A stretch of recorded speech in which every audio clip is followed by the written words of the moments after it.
Happy November, everybody, as we get things underway on Sharpening the Edge, Week 10.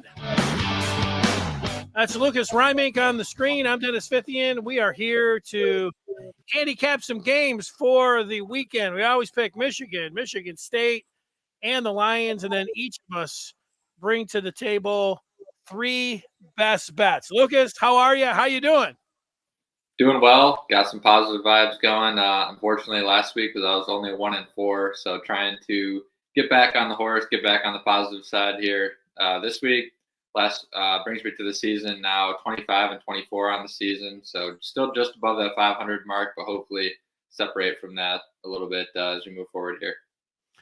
It's always nice to be above the 500 mark, and for a couple weeks, I was just clinging to being one game over 500. I don't have a fancy screen to show you, but last week, here I am going 4-1, including all three of my locks. So that puts me 4 games under 500. So I'm feeling, I don't know if it's good or bad heading into a week, feeling really confident, feeling really good in yourself. I know you're when you push the button and you make your pick, it makes you, you're more confident in doing it. That's for sure. And having said that, let's get right into the games. You've got the number 1 team in the country, the Oregon Ducks, coming into Ann Arbor, and they're taking on Michigan, and they're giving 14.5 points. What direction are you going to go in this game? So my brain says Oregon. My heart says Michigan. I'm going to side with my brain. I'm going to take the Ducks here. I really want to buy into Michigan's improved offense. At least I thought it was improved last week. But I think part of it might have just been Michigan State's defense. Orgy was kind of a surprise-ish kind of package that maybe Michigan State hadn't prepared for. I think with a week here, looking at that game, Oregon will have a week to prep for Orgy, prep for Davis Warren.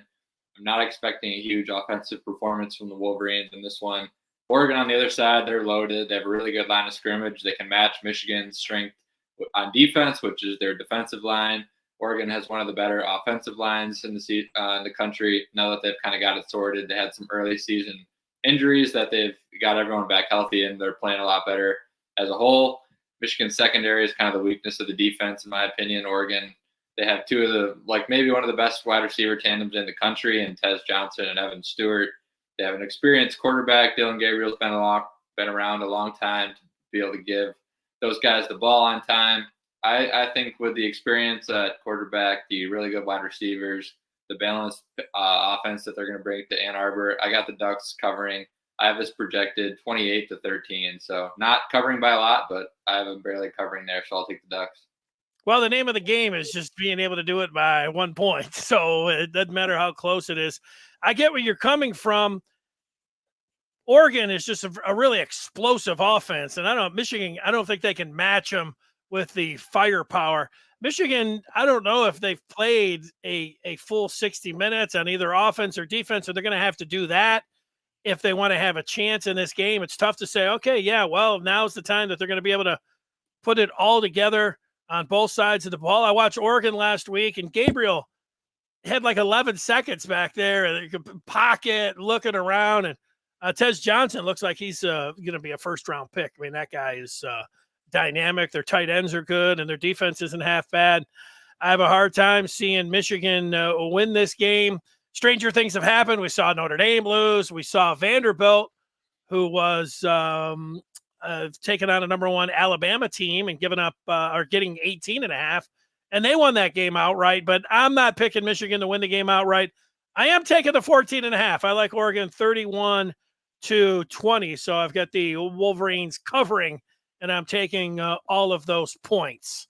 That's how I see it. So we're a little bit different on that. Meanwhile, Michigan State, the team that took on Michigan, they were in a fighting mood after the game, and now they take on an Indiana team. I don't know if Rourke, the quarterback, the thumb, is questionable, whether or not he's going to play. 8 points is what I've seen it at. Let's go right back to you with the selection. Michigan State getting 8 points at home against the Indiana Hoosiers. Yeah, I'm going to take Sparty in the 8 points at home. Kind of buying this improvement from Michigan State. If you watch them early in the season, I really believe they've gotten better almost every week throughout the course of the season. They really outplayed Michigan for most of last week's game, even though they ended up losing. I really just thought they moved the ball more consistently. They had a more consistent passing game. The defense had some issues at times, just like Michigan's did. But I thought they actually outplayed Michigan for the most part in that game. It does sound like Curtis O'Rourke is going to be back for Indiana, but he's coming off of a hand procedure, which to me sounds like bad news for a first game back coming off a hand procedure for a quarterback. I think O'Rourke's going to be a little bit rusty. And if Aiden Childs plays well, then I think MSU can play them tight. I got Indiana winning, but Michigan State covering. So I'll take those 8 points there. I'm with you. Childs, I like Michigan State overall. They need to punch it in the red zone. They're terrible red zone offense. And if they would have not self-destructed there on their first drive and then missed a 25-yard field goal, which I would bet that you would be able to make, maybe me, even if you gave me a couple shots, and then they didn't. I mean, they go up 14-0, might have been a different story, but I don't think it's going to be smooth sailing all the way for Indiana. I do think that they're going to win the game, but because of the thumb injury that you're talking about or whatever it is, the O'Rourke and Indiana, they got a lot of impressive numbers, but I think Michigan State's hanging around as well. And I'm going to take the 8 points. But Childs has got to stop fumbling and throwing interceptions, make me feel a lot better about that. I like the running back, and I like Marsh. Get the ball to those two playmakers and let the defense kind of hang around and keep you in the ball game, let you hang around. So I'll take MSU. I'm with you. That gets us to Sunday and the Lions and Jordan Love. The line looks like that he's going to play, I guess. I mean, the Green Bay's at home, and they're getting 3 points against the Lions. The Lions look like the best team in the NFL. They have the most explosive offense in the NFL. It used to be they would never win in Green Bay, and now they have to give up 3 points. At some point, they're going to lose a ball game, but I don't think it's going to be this Sunday. And if I don't think they're going to lose, I'm not taking Green Bay in the 3, especially when it's Love. I'll tell you, if I'm giving up 3 points and I see Malik Willis in the lineup and it's still at 3, I might double or triple the bet that I'm going to put down. But I'm going to take the Lions and I'm going to lay the 3 points. I'm with you on this one as well. The Jordan Love stuff, like you mentioned, kind of scares me off the Packers a little bit too much. From what I've heard, sounds like he's going to play, but he might not be 100%. He might try it, and it might not go well. They might end up switching to Malik Willis at some point if it's not going well for Love. Just the line movement in this game alone is just something that I thought was interesting. It opened at +1 for the Lions. Now it's all the way to Lions -2.5 or 3. So that kind of tells me all I need to know really about Jordan Love's health and what the public and the private sectors both think about Jordan Love being healthy in this game. Packers do have a really good defense, but the way the Lions are playing right now, I like their chances against anybody, so I'll take them to cover that, even though it's on the road. I'm going to throw you a curveball before we get to our 3 best bets, and each of us will have one, and we'll alternate. We do have some feedback here. Thomas talking about Bryce Underwood, who's the quarterback at Belleville. If you had to put a percentage from everything that you know and you feel here on November 1st of Underwood going to Michigan, what percentage would you put on that happening? So I have read people that are a little bit more optimistic than me personally. So this is just my personal percentage. I'm going to go with like 40. Just to me, I don't know. It just seems like a big swing, a big pull. It would be great if they can pull it off, obviously. But I just think the quarterback development that they've had there at LSU, you're going to have great wide receivers to throw to at LSU. If the NIL offer is even close, to me, I mean, I love Michigan. I went to Michigan, but I wouldn't even have to think about going to LSU just because I think it might be a better situation to end up being a high-round draft pick. Even though, obviously, JJ went first round for the Wolverines there too. But just Jaden Daniels being the Heisman Trophy winner. They had Joe Burrow there, obviously. There's just a lot of history, a lot of good wide receivers that are always there at LSU. So personally, I think I'd go to LSU. So that's why I'm a little bit more pessimistic that the Wolverines can flip it, pull it off. So I'd say about 40% is my answer. What about you? Yeah, I'm even a little bit more skeptical than you. I would put it at like 25%. And a lot of it, if Michigan got some, like the top quarterback in the country from around the Baton Rouge area, I would think at some point that they would be circling back and trying to pull them in. So this isn't too unexpected, I think, for LSU. I just think for Michigan, not only are you got to pay Underwood, but you got to say, hey, we got to bring you 3-4 wide receivers and a tight end. And oh yeah, we're gonna have to give you a whole offensive line. We're gonna have to pay everybody here. And I don't think you just jump in like that with a bunch of money in your hands. I think it's going to be a process, the NIL and playing big boy NIL and going after the big fish. I'd like that they're taking a shot at it. I hope they get him. I think it would be great. To me, it would be a huge upset. It would feel like I think Michigan fans, hell, I think they would take Underwood being on the sideline this week if it meant, losing the game against Oregon. That's how excited they are about it. So I don't like to dampen anybody's enthusiasm or rain on anybody's parade when it comes down to recruiting. But so I'd like to see him. I just think that there's a lot of things that are stacked up against Michigan. And so there we go. We got our percentages in. There it is. Let's start out with our best bets of the week. And you have the honors. So go ahead and tee off. Sure. I got Clemson minus 10.5 at home against Louisville for my first one. Clemson's coming off a bye. Louisville has played something like 7 straight games with no byes, no breaks in between there. Tigers are at home, fresh, coming off their bye week. If you haven't watched Clemson since they played Georgia, they've been getting better almost every single week. They keep rising in my power ratings. I have them now at 5th in the country in the power ratings that I trust the most. So they're certainly ascending as a football team. Kate Klubnik specifically has been really hot lately. They've gotten the ground game going as well. I really like this Clemson team. I just buy into that improvement. I think Louisville coming off of 7 straight games and Clemson being rested coming off a bye week at home. I think they kind of roll in this one. I have this at 34-21. So I'll take Clemson 10.5 there for my first one. I took Texas A&M last week at home against LSU, and they won that game. They're on the road this time in South Carolina. You have to give up 3 points. You might think that's a pretty small number, and I do too. Texas A&M, they make the quarterback change, but their backup quarterback looks pretty good, and he played really well. And now you go into South Carolina. South Carolina's offense isn't any good. Texas, one thing I know for sure, I wasn't really able to study that game because it was on opposite of Michigan. I did watch Texas A&M take on Notre Dame, but I know that Texas A&M has a good defense, and I know that South Carolina does not have a very good offense. I'm thinking that Texas A&M is going to be able to win this game, and if I think they're going to win it, why not go ahead and lay the 3? Do I think I want to take the home team just because they're home and that's a low number? No, I think the Aggies are going to win it, so I will lay the 3, Texas A&M -3 at South Carolina tomorrow night. For my second one, I'm going to fight you on that one. I'm taking the Gamecocks at home to cover. I got them. I know everybody, like you mentioned, they're kind of feeling Texas A&M right now. If you watched the game last week, you kind of understand why. Connor Wakeman started the game. He wasn't playing very well. LSU kind of got up to a multi-score lead, and they fight all the way back and end up winning by multiple scores in the end. Switching the quarterbacks there was really the key. Switching to Marcel Reed, he's the much more mobile quarterback for Texas A&M. I think he helps their ground game, but he's a step back, maybe 2 steps back in the passing game. In my opinion, LSU just clearly wasn't prepped for that enough, at least nearly enough as they should have been. Reed being a mobile guy who kind of struggles to throw the football accurately, he's really not too dissimilar from Alex Orji. If you give a defense a full week of prep to prep for Marcel Reed, I just don't think it's going to be nearly as effective.